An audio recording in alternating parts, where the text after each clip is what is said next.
And I'm going to now direct this at Vice President Biden. I do not believe you are a racist. And I agree with you when you commit yourself to the importance of finding common ground. But I also believe, and it's personal, and I was actually it was hurtful to hear you talk about the reputations of two United States senators who built their reputations and career on the segregation of race in this country.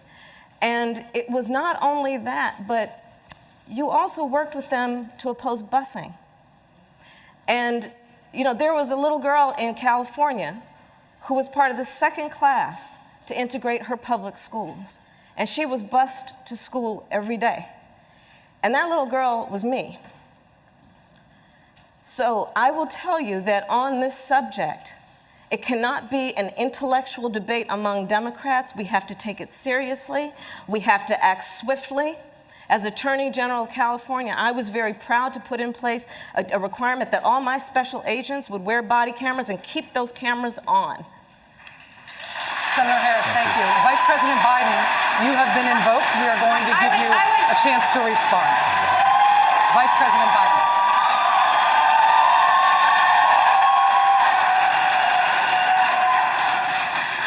It's a mischaracterization of my position across the board. I did not praise racist. That is not true, number one. Number two, if we want to have this campaign litigated on who supports civil rights and whether I did or not, I'm happy to do that. I was a public defender. I didn't become a prosecutor. I came out and I left a good law firm to become a public defender when in fact my city was in flames because of the assassination of Dr. King. Number one. Now, number two, as the Vice President of the United States, I work with a man who, in fact, we worked very hard to see to it we dealt with these issues in a major, major way. The fact is that in terms of busing, you would have been able to go to school the same exact way because it was a local decision made by your city council. That's fine. That's one of the things I argued for, that we should be breaking down these lines.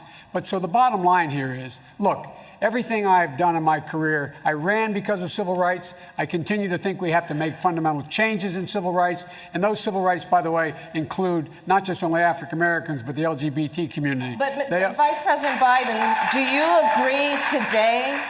agree today that you were wrong to oppose busing in America then? No, do you agree? I did not oppose busing in America. What I opposed is busing ordered by the Department of Education. That's what I opposed. Well, there was a failure of states to integrate public schools in America. I was part of the second class to integrate Berkeley, California public schools almost 2 decades after Brown v. Board of Education. Because your city council made that decision. It was a local decision. So that's where the federal government must step in. That's why we have the Voting Rights Act and the Civil Rights Act. That's why we need to pass the Equality Act. That's why we need to pass the ERA, because there are moments in history where states fail to preserve the civil rights of all people. I have supported the ERA from the very beginning when I ran Vice President Biden, 30 seconds, because I want to bring other people into this. I supported the ERA from the very beginning. I'm the guy that extended the Voting Rights Act for 25 years. We got to the place where we got 98 out of 98 votes in the United States Senate doing it. I've also argued very strongly that we, in fact, deal with the notion of denying people access to the ballot box. I agree that everybody, once they, in fact,